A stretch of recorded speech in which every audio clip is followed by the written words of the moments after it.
recorded live at 4ZZZ Studios, Meanjin, Brisbane. On 102.1 FM. And broadcast across Australia on the Community Radio Network. You're listening to Zed Games. Zed Games brings you the best in gaming news, reviews, community and culture. Want to reach out? Share your hot take? Or do you just want to share your favourite game? Find us on socials at Zed Games AU.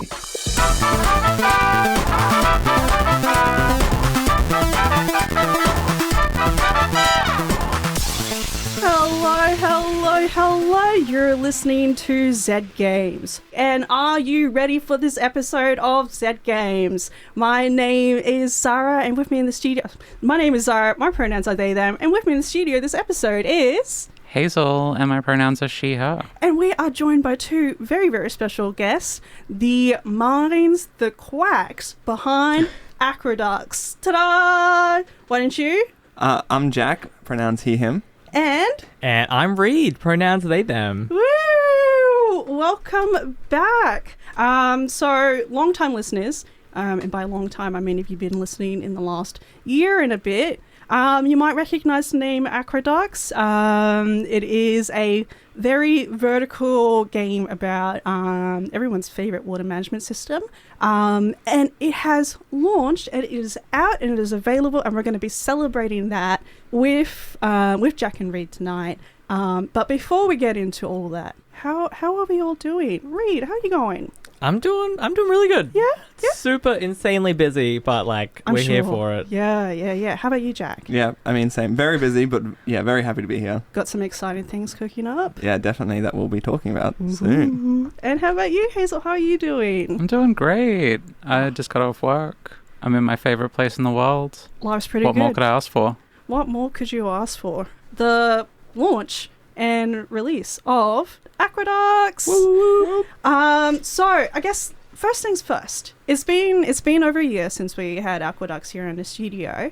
Would you mind reintroducing it to the audience for us? Yeah, absolutely. So Aqueducts is a 3D city building game where you... Board game. Yeah, it's definitely a board game. It's a city building game where you build a three-dimensional card tower by interlocking various ancient Roman buildings together to form a structure. Yeah, and it's all about the rise and the fall of your house of cards. So you build up your house, you build up your city, but every round it comes crashing down because all the garlic ducks are attacking, and you got to build up bigger and better the next round. I hate when that happens and my whole my tower cards collapses. So it's quite a large game. Is it not, with a lot of pieces? I think 190 cards. There's 6 player boards, all sorts of components. Yeah.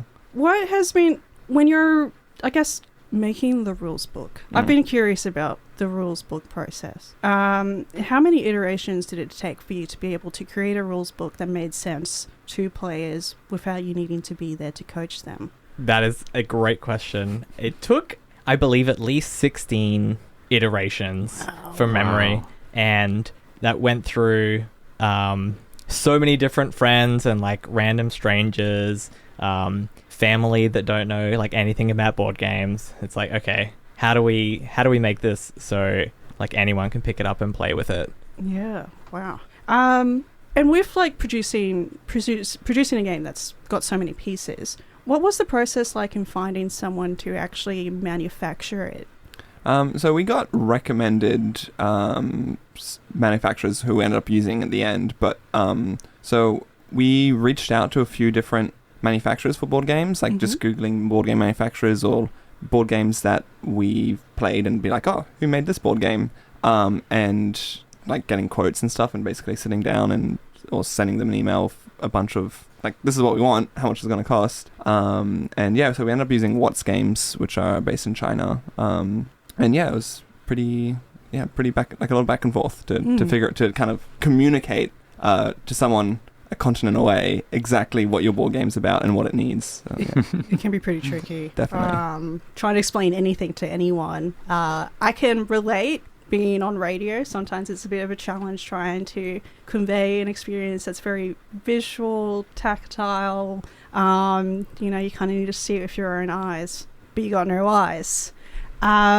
So I've been a little bit curious. A lot of games do go the Kickstarter route, with getting that funding to be able to like actually produce the game. What was the experience like in setting up the Kickstarter, and how did it feel to finally hit your goal? Yeah, so the Kickstarter, it was a crazy process. It's a whole component of essentially making an indie game that is added on top. You got to understand the fundamentals of like, okay, you have to make a whole web page within the website that meets a specific like dimension requirements and make it look good at the same time. So it's this really big time sink that's really important because you might not be able to make the game without it, because you can make or break by that crowdfunding process. So it is really important to get it right. And as newbies to the crowdfunding scene, it was definitely a big challenge to overcome. Can I ask, did you have any like resources or support with that whole Kickstarter process? Yeah, did you have like a mentor or a guide or a Jedi Knight you could follow? An agency? Yeah, Jedi Knight. Yeah, 3. No, we actually kind of just went in blind almost. Like we just, I mean, I guess some Googling and, you know, a bit of rudimentary research into what needs to be done, but we didn't really have too many people to pull on in terms of like, hey, how exactly do we go about this? Yeah, there is an kind of an outdated source that the creator of Stonemaier Games has released. So that's kind of like a PDF document with like the basics of all of this kind of stuff, but not specific enough for the crowdfunding. But then there's so many Kickstarter campaigns out there. You can look at all the successful ones and see what they've done. And it's like, okay, how do I go about doing that? It's like, oh, I don't have a $1 million budget like they do. How do we make how do we make it on duck feet and feathers budget? Yeah. What was there anything that you found particularly challenging with like reaching out to people or just getting people to understand what the game is? I think, yeah, the challenging part was getting it out there. And it's still is a challenge because, like marketing is actually quite difficult and takes time and money. I think explaining the game wasn't too bad because especially once we had like videos and photos and stuff, that really illustrates it. And then when we talk to people in person about it, if it's at a convention, we've got the game there and we're pretty practiced at running through demos. But yeah, getting spreading the brand and marketing, that's a big challenge, definitely. Yeah, like speaking of marketing, you have a pretty consistent presence in a lot of events that have been happening in the region. We had you at Queensland Games Festival and Indie Dev Night last year. We had you at Indie Dev Night just last week. We got you on the show again. You'll be back again at the Queensland Games Festival later this month. Was that your main focus, your main, I guess, form of outreach, or were there any other avenues you were able to like explore, like through digital platforms, for example? Yeah, I think definitely physical presence for us has been quite important because it is a very physical game and there's a lot of table presence to a game where you're building a three-dimensional city that gets lost in any other medium. And so we found like if people see the game, they get really interested, and because like it's just fundamentally a fun, silly, strategic game, once they sit down and play it, it's like, okay, they want the game, and that's really awesome to us. It's just like, how do we get it in front of as many people as possible? And I think things like the Queensland Games Festival are like super awesome for that. But we've been going to other conventions across the country as well. Yes, which I'm sure is a part of why you've been so busy. Yeah. If you could go back in time, let's say to a year ago, is there something you would change throughout that year? Anything you would change with the Kickstarter? Any avenues you wish you pushed more for? Or you've done a pretty good push? I think it's interesting because, I mean, at the end of the day, we had a successful Kickstarter. Thank you to all our amazing backers, and that was really awesome. So it's like, if we'd done differently, maybe it wouldn't have worked out. But I think if like maybe doing a bit more research on how we can reach out and kind of get ads to how's the best way to do ads, because we did like Google ads and stuff, or meta ads, and they were, I think there was kind of mixed results there. So just kind of, I guess, more time on the outreach part. And if people out there listening wanted to find out more about specifically board games being made locally, where would you tell them to look now that you've had to go through the process of like advertising? Yeah, I think local board game stores, I think, are a good place to start. Like Vault Games runs some awesome stuff. I think the Indie Dev Nights have a pretty good board game presence now as well. And there's some local groups popping up, like a board game incubator, and things like that, I think are really awesome. And there's some good groups on Facebook that you can join and get involved in kind of a more local sense. Yeah, there's nerds all around us. I think also Tabletop Con, which we were just at a few weeks ago, which is a Gold Coast-based board game convention, is very good because there's lots of indie designers there. So we're always happy to chat to anyone curious as well. Yeah. And we'll be at PlayCon, which is also another board game based convention. Yes. That's not too long away now. That's in a month, and that's in Sydney. Oh my goodness. Yes. Wow. I guess. Oh, I had one more question, but it is on the tip of my tongue. Yes. Yeah, definitely. Well, I guess, are there any future plans for Aqueducts now after it's launched?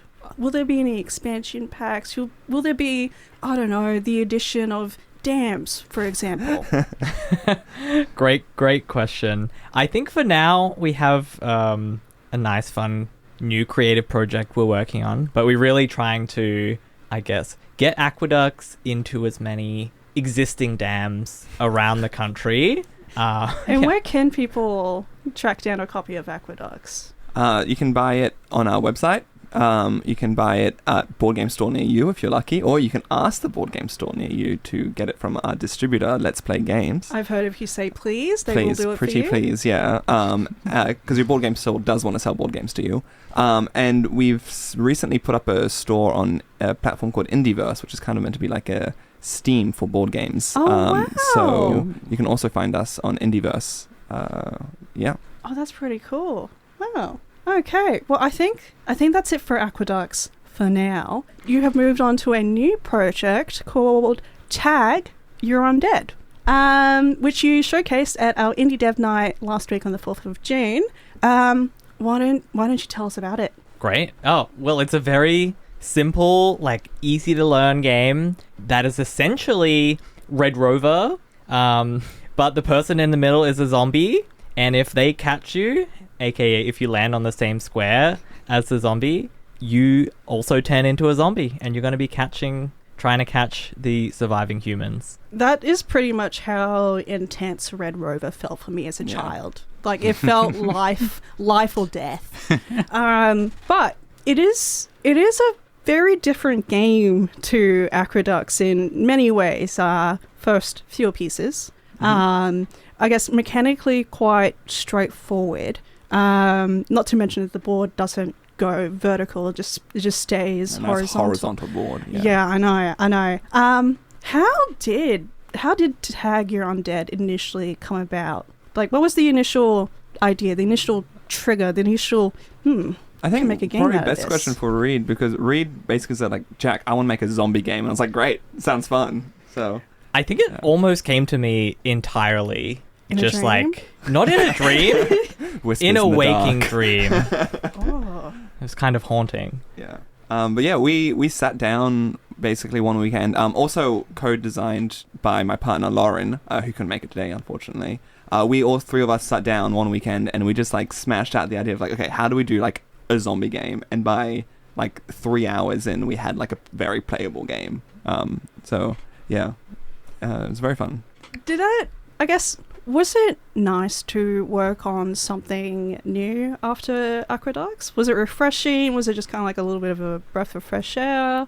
Or was it just sort of like, this is a different kind of hard? I mean, 100%. I think the most fun part of a board game is the design part, because that's the fun, creative part. So it was very, very fun to kind of do the design crunch and all that. Yeah. Any lessons from Aqueducts that you're carrying with you into the design of Tag Your Undead? Yeah, so I think we had a good we had some good design pillars for Aqueducts, but I think there was definitely some scope creep along the way, and it's like, if we want the perfect game that we really want to play, it does actually need to have these very complicated like card slotting mechanic, and it's like, okay, we have to get that printed, etc. Now with this simple game, it's just so refreshing, so simple. Yeah, keep it simple. Yeah, is our motto for this game. Design pillar. Kiss. Learn. Homies no kiss. Yeah, homies do no kiss. Now, I guess, what has reception been like with showing off Tag Your Undead so far compared to Aqueducts? Do you feel like people are sort of like facing it with the same kind of like, ooh, same sort of like joy and delight, or is there a bit more of a different crowd? I think, it's definitely, what part of why I'm really excited about this game is it does really kind of capture you when you play it, and you kind of start explaining the game, go, this is a game of basically like tag, a board game where you play tag, and then people go, oh, okay, and then go, and you kind of start explaining it to people, and because it's a very simple game, it's very quick to go from, okay, I've told you how to play it, let's just start playing, and people will always go, oh, and that's like very rewarding. And I think the other thing that's very fun about the reception of this game, which is different to Aqueducts, is it's much more appropriate for much younger players. So we were playing it with 4, 5, 6-year-olds. And so we had like families sitting down playing with us, and that was really fun. They were having a great time. Where Aqueducts, it's a bit more of a strategic game, so that was more, put a bit more of an older audience, of course. But I can imagine. 5-year-olds were playing it. I got beat by a 9-year-old many times over. Dang! How did that feel? Oh, it was great. I was glad that it was like that accessible. So yeah. Oh, game developers are something else. If I got beaten by a 9-year-old, I'd be humiliated. But that's You're why. like, have you played this before? You can't have. I just made it. No, but kids are into Kids are playing Red Rover. Like, they're playing it in the schoolyard. Yeah, true. It's been a while since I played tag. Like, oh no! Now I'm picturing like a giant board game version where everyone is you just play in the park. That's just Red Rover, Zahra. We just recreated Red Rover. If we played it out in a field and drew massive 2 meter by 2 meter squares on the ground. Are there anything that you want to change about the game at this point? Any major things, or is it just going to be like minor tweaks are in the cards for now? Yeah, it's honestly almost ready because it is simple, and like we've stuck to like a really clear design philosophy. There's only one kind of minor thing where it's like, there's a day and night cycle. You have to cross the board without getting eaten, and then it turns to night and all the cards flip over, and it's more treacherous on the way back, past one or more zombies now that some of your friends have turned. And we kind of want to add one more extra element when it turns to the nighttime to make it maybe a little more treacherous. And just to try and get that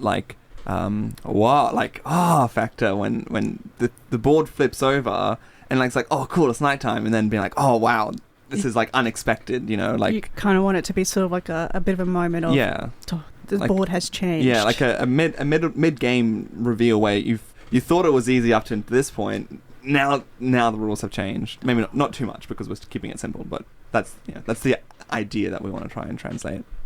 Okay. Well, listeners might be wondering how they can get involved in play testing and providing feedback. Now, I've heard you'll be at the Queensland Games Festival, which is on the 27th of June at the Brisbane Powerhouse from 10 a.m. to 5 p.m, which is a completely free event. Is that true?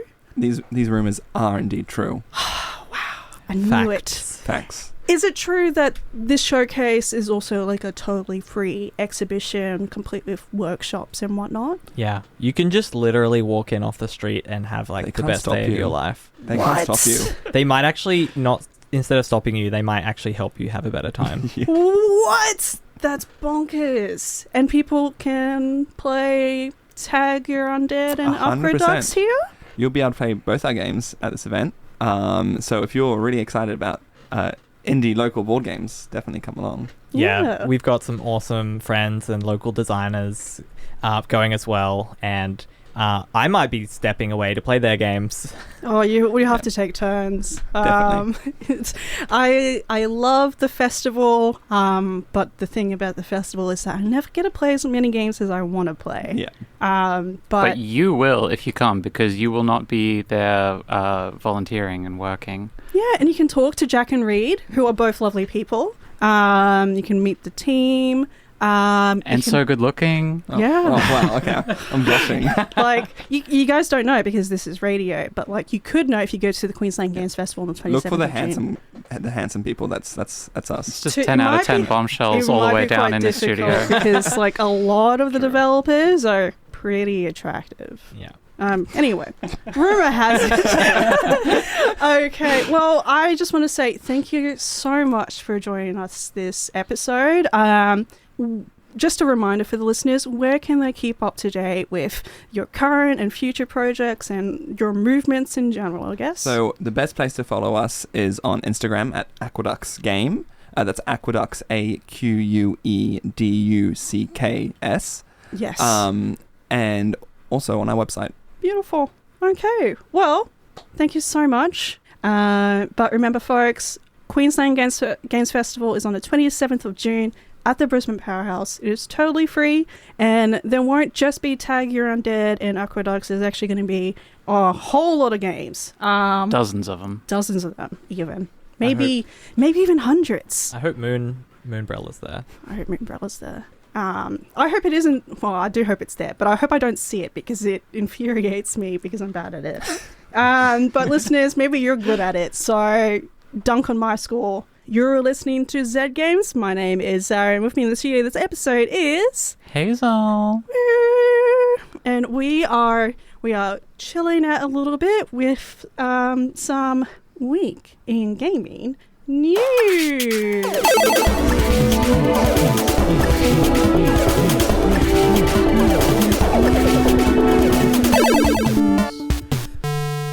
Okay, well, it is chock-a-block. We've got Xbox Games Showcase, we have the Nintendo Direct, we also have Frosty Games Fest, and we also had the Summer Games Fest. So what we're about to get through is not a comprehensive list. We're just kind of going to go through a bit of a highlight of some of my favorites. Hazel, are you ready to kick us off with the Xbox Game Showcase? Yes. So, we got new trailers for Fable, Halo Combat Evolved, Persona 4 Revival, and many more, as well as a lot of announcements. So here are just some highlights that Zahra's picked out for us. Yes. We have got Bad Magpie, where you play as a one-winged magpie with a missing flock and an obsession with a fallen star. It's so cute. It's so pretty. This magpie is so bad. And we've also got Vivarium, which is a Ghibli-style game where you explore this like little pocket world and all of its secrets. It's beautiful. It's very lush. There's kind of a little bit of a sense of not really there's a darkness there, which I'm intrigued by. Now, this one's very special to the two of us. Spyro, A Realm Beyond.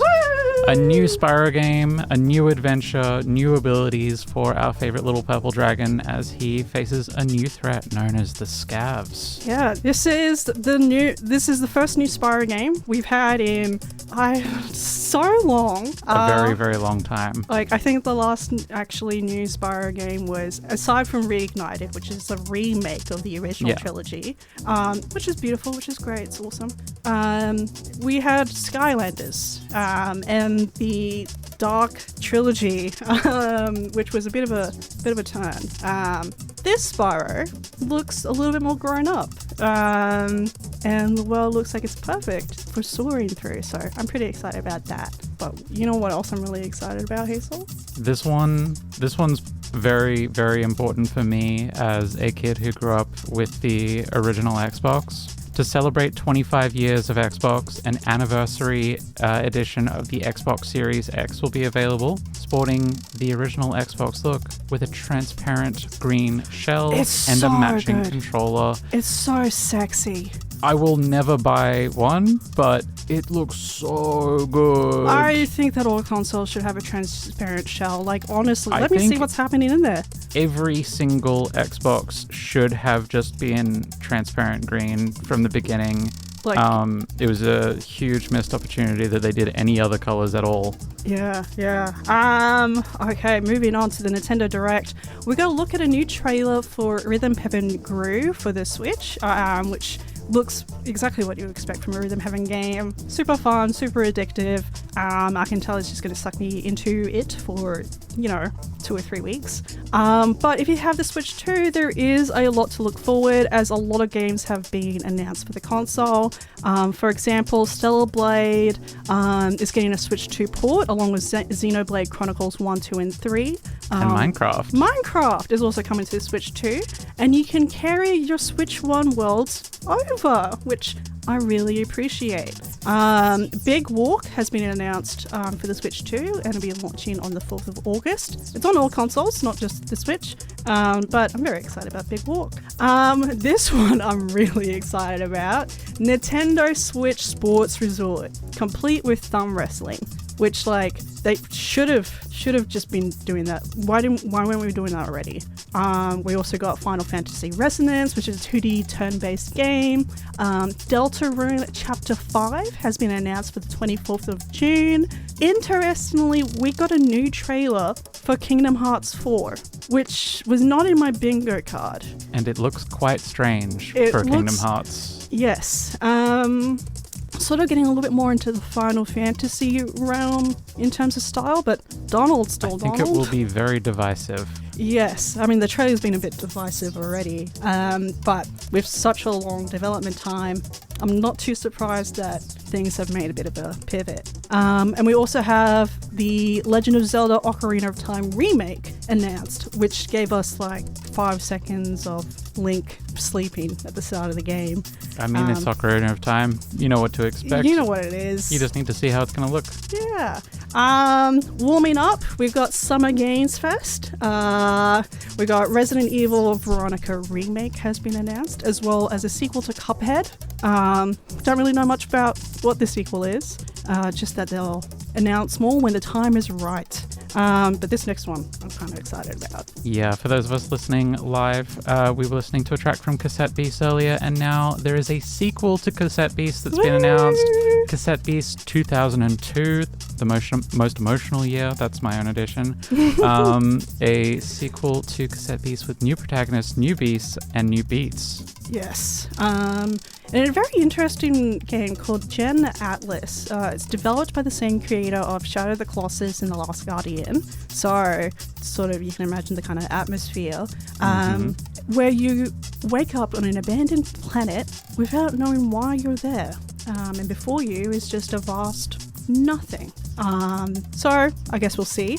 This... actually, Hazel, I did want you to read this one out. Stranger Than Heaven, a game about using extreme violence to survive and musical talent to thrive. It also has Tupac in it. Yeah. Now, I have heard about this, and I believe from the sound of things that it is possibly going to be AI Tupac, and also I believe that none of Tupac's surviving family are in control of his estate. No, it was Snoop Dogg who got the rights for this. And he'll hate to Snoop Dogg, but he'll kind of do anything for money. Yeah, no hate to Snoop Dogg. I don't know. It feels a bit garish. We've also got this one. This one I sort of had a little giggle at, just because hearing the Teenage Mutant Ninja Turtles theme in a sort of dark and twisted tone is a bit of a trip. So Teenage Mutant Ninja Turtles: The Last Ronin is a game about a lone surviving turtle embarking on a hopeless mission seeking justice for the family he lost. real turtle heads will know that the original concepts for Teenage Mutant Ninja Turtles were a lot darker and grittier than what we ended up getting. So this is interesting. Ninja Turtles. Moving on, The Wolf Among Us 2. Somehow, it's back. And it brought a remaster of the first game with it. Folks, I gave up on The Wolf Among Us. Trench coat. I gave up on The Wolf Among Us 2. I gave up on it wholeheartedly. And it is here. Or apparently, it will be here. It looks awesome. It looks like what I wanted 10 years ago.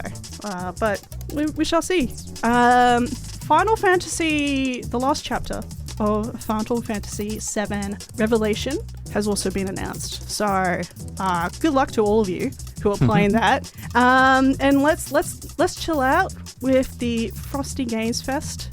We had another Frosty Games Festival over the weekend, showing some familiar names and some new ones. This showcase features Australian and New Zealand games. You can watch the whole showcase on YouTube. You can also look at it on our website at Zed Games AU. But let's just blast through the games that were showcased there. We had Cloudlands, which is a cute colony sim set in the clouds. Freeline by Pierce, which is this really, really fun speed running platformer game about taking down the surveillance state, which is what I think like parkour games should be about. Mirror's Edge. I want this next one because the title is Unqualified, and that is spelt like quolls, like the little marsupial animal, one of my favorite animals of all time. A point-and-click detective mystery about a struggling artist investigating the death of his childhood friend. Then we've got Bravest Coconut. A little cat tries to return a library book and ends up facing monsters and secrets. Yes. Management in Space, a sci-fi roguelite where you must build, mine, trade, and defend stations across the galaxy.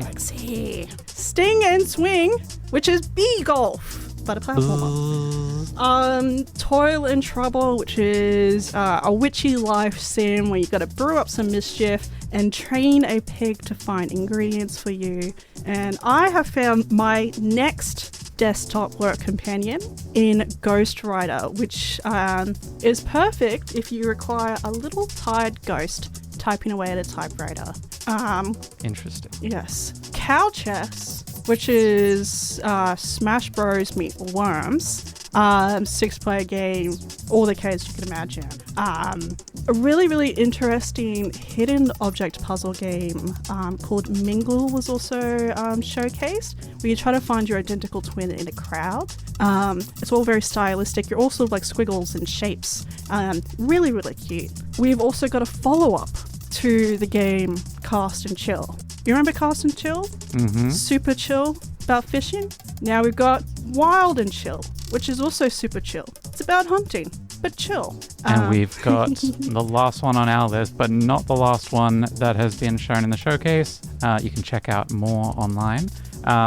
Later Skater, and that is spelled with 8s. Yes. Now, quite a lot of these games that were showcased will actually be showcasing at the Queensland Games Festival, such as Wild and Chill, and also Bravest Coconut, Cloudlands, Freeline, and loads more. They're all going to be there. Brisbane Powerhouse, 27th of June, completely free. Just walk on in, find some nerds, and head in the direction. You got it. That's not the end of the showcases. We do still have Steam Next Fest, which runs from the 15th to 22nd of June, but we're going to wrap up really quick with some upcoming game releases. So 11th of June, that's today if you're listening live, we have Starseeker Astroneer Expeditions for PC, PS5, Xbox Series X, Nintendo Switch 2. 12th of June brings Little Nightmares 3, The Backstage for the PC, Xbox Series X. Oh, that's every console actually. And June 17th, put this in your calendar, folks. You've got Dench Attack for the PC, Xbox Series X, PS5, and Nintendo Switch 2. That was my best impression of a train horn. That was pretty good. And that's it this week in gaming news. Except that was just a really, really short version of this week in gaming news. There's loads more. We have it up on our website. There's literally so much. It would take us all night to talk about everything that's been shown. But we don't have all night. We actually have 4 minutes left. Thank you all listeners so much for tuning in. Remember that 27th of June, we'll be at the Brisbane Powerhouse at the Queensland Games Festival. There's loads of beautiful games all waiting for you to just get your hands on them. Come on down. It's the market's happening on the Monday. It's gonna be a beautiful day. I'm calling it now. Beautiful day. And can I just leave the listeners with one last message? Yeah. So many of the games that we just talked about, the ones from Frosty Games Fest, Aqueducts, and Tag Your Undead. If you come to local game showcase events like our Indie Dev Nights that we have every few months now, Queensland Games Festival, and so many others, you will have actually seen these games evolve. You will have seen the earliest versions of them. You will have seen them turn into what they are now and become big successes. And it's really amazing to watch. So I definitely encourage you to just come along. Yeah. Look at stuff. All right. That's all we have time for tonight. We'll see you next week, because we will be back next week. Until next time. Thanks for listening to Zed Games. If you'd like to listen to more, you can find us on the Community Radio Plus app. Or find us on socials at Zed Games AU. See you next time.